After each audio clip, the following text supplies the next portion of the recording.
Hi guys, welcome to my YouTube channel, and I am reviving this old channel so that I can share with you my experience and my journey as an artist. I'm a jewelry designer living in the south of France, and the last 7 years I have built a successful jewelry brand and business, and I have been selling all of my jewelry to shops all across Europe and also North America.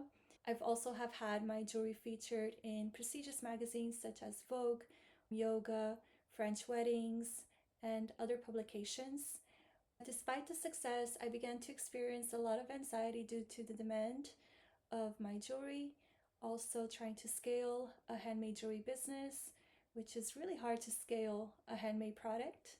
And even though I had help, I had assistance, it just felt all the time as if the anxiety was always there, always in the back of my head. So I reached a crossroad in my life where I felt like I had to decide whether I wanted to continue this life as a successful jewelry designer or if I wanted to really embody my truth of being a painter. So I chose to go small with my jewelry business. I still have shops that I've been working with for many years now and who I still make jewelry for and other clients.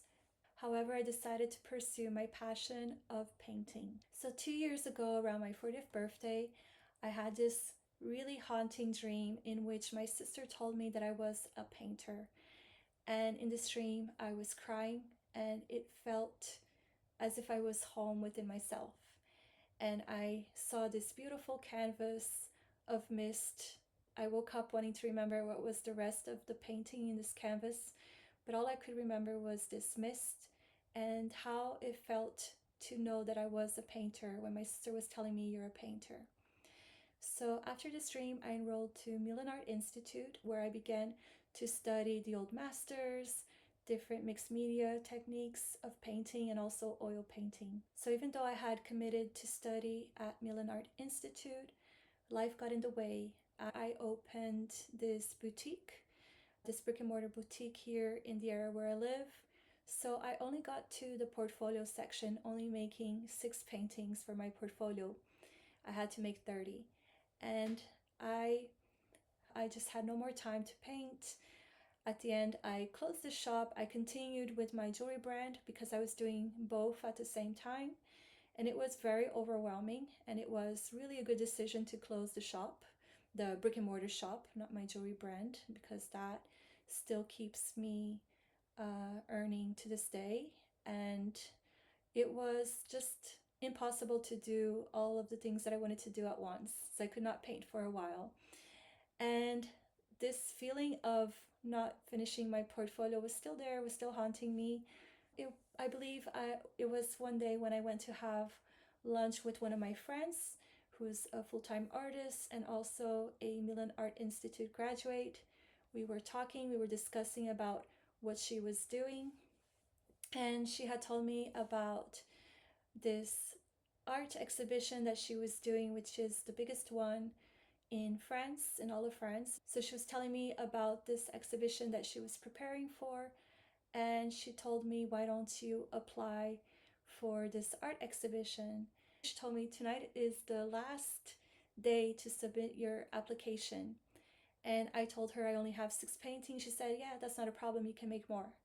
So I applied and I got in, and I was pretty shocked because this is a big art exhibition here in France. It's the biggest. And I was very emotional, very happy, but at the same time, I freaked out because I only had 6 paintings. So out of fear, I just started making a lot of paintings, and finally I reached my 30 paintings that I needed to do for the portfolio. But it was just one after another. So I felt like I was painting more out of fear than of really knowing how my art voice, my art style, what it was about, if that makes sense. At that time when I was making these paintings for the art exhibition, I was using mixed media and oils. This was all of the art materials that I had learned at Milan Art Institute, and even though I knew already that I enjoyed painting the divine feminine, that I enjoyed painting figurative art and mythology, I was using mixed media techniques such as acrylic and inks and also oil. I was doing a lot of oil painting, and this process was fun, but at the same time, I felt like it was a little bit draining. I wasn't quite sure what my aesthetic was, what my art style was, but I knew already that I liked painting the divine feminine, stories, so that was already one theme in my work. But there was something there that felt like it was missing. The process just felt a little bit draining, to be honest. And one of the things that my teacher, Ellie Milan, had spoken about is the importance of enjoying your process, and that is related to your art style. So I wasn't at this point really enjoying so much my art process. Like, I did enjoy painting, but it was a little bit draining, this process of mixed media with the oils. And because I worked with a lot of oils, and oils can be quite hard to work with because they require a lot of time for drying. You have to be careful. They don't dry fast like acrylic, so painting can easily get really muddy fast. So it was really long, the whole process, just to do one painting, and a little bit draining. So the day of my art exhibition arrived. I was really excited, really happy, and I presented all of my paintings. I had lovely people who said beautiful things. It was quite well received. But at the same time, there was something that felt like it wasn't entirely me, this series that I had worked with, that I had painted nonstop through this feeling of panic and fear. Something was just like not sitting right. So after the exhibition, I just decided to take some time to not make paintings for the outcome, but to make paintings for the process. I decided to just experiment and to not care how the paintings were going to look like, but to just experiment for the sake of experimenting and discovering more what my process was. So during this experimentation phase, I fell in love with charcoal and graphite and painting with coffee.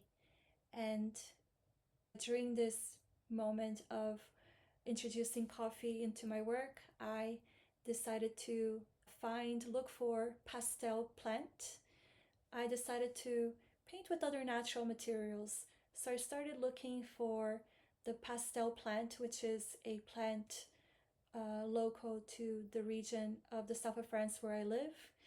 And if you see those beautiful shutters in the French countryside that are this beautiful tone of light blue and almost like a purpley blue, that is periwinkle blue. That is pastel. And I had seen little inks around different crafts shop. These shops where a lot of different people who make arts and crafts, they get together, and each one has their own little section of the shop. So I had seen them around, and one day while I was in this little village that I love around my area, I found this art gallery and shop where the painter worked with only natural pigments. So finally I was able to buy pastel plant pigment, and I also purchased lapis lazuli, which is a gemstone that I loved working with previously in my jewelry business, and also different earth pigments from rocks and soil. So I came home with my little batch of earth pigments, and I remember I smudged my studio, I lit a candle, and I prayed. And my first experience with painting with earth and natural pigments just felt like coming home. It just felt like this is my style, my process. And what I loved about it is that it felt very much like a trance. It was almost like working together with Gaia, Mother Earth, and having this feeling that I was just in service to a higher force that was painting through me, which I had never experienced before when I was painting. Painting with natural materials felt ancient. It felt like it was in my blood, as if I had done it in previous lifetimes. I remember going to Lascaux, which is where you see the reproduction of all of the most famous cave paintings that are in all of the art history textbooks, and seeing those beautiful pigments in the walls. So earth pigments is the first art medium that we worked with, and it just felt very much sacred and alive. So I began to study earth pigments like crazy. I have all the books now. I've done all of the tutorials, and most importantly, I began to experiment and create new ways of painting with these materials myself. It's become quite a pioneer work. I had to relearn everything because the way the pigments act is not like acrylic or oils. It's just, it has a life of its own. Literally, it has a life of its own. It reacts in different ways. It does its own thing sometimes, and you have to be okay with that, with it expressing in a way that it wants to express. Like, even for example, sometimes the colors, they will just change and they will end up with this texture that was not intended. It has life of its own. So through trial and error, I discovered beautiful ways of painting with natural pigments, and I really do want to share them because I just think they're just so phenomenal. And I've become completely obsessed with painting with these materials. So I found my art style through following my intuition, through experiencing in my body if this material brings me joy or if it makes me feel stressed. I always try to pay attention to that. Am I feeling in expansion, or am I feeling contracted and stressed painting this way?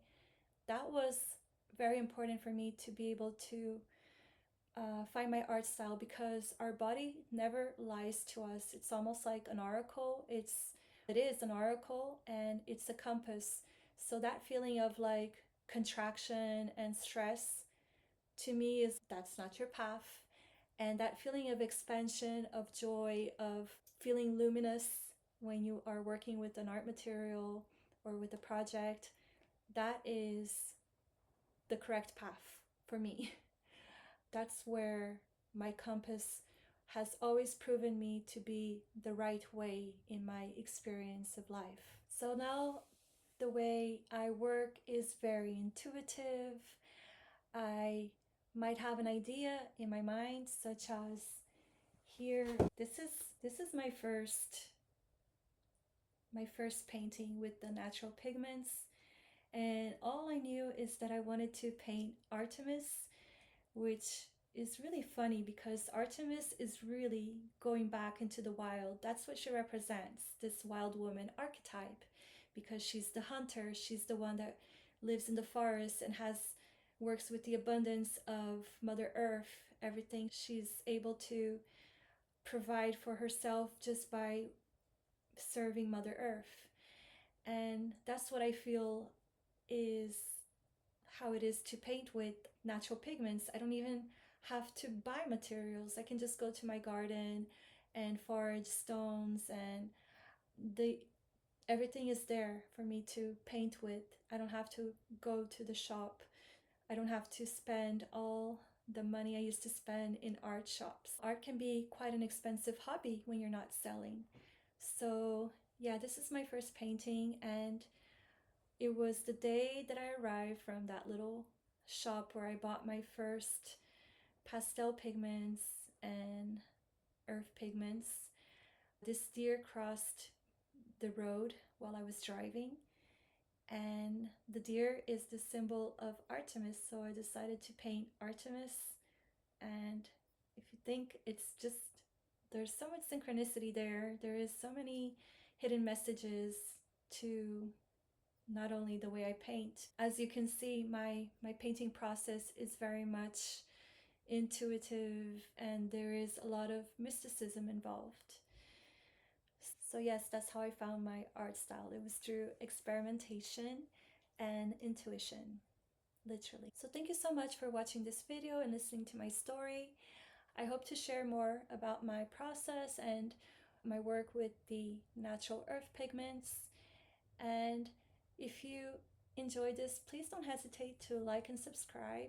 And also, if you feel like there's anybody who would enjoy this story, any artists in your life, don't hesitate to share with them as well. I'd also would love to hear from you in the comments if there was any moment in your life that you decided to also follow your calling. See you in the next video. Mwah! Ciao!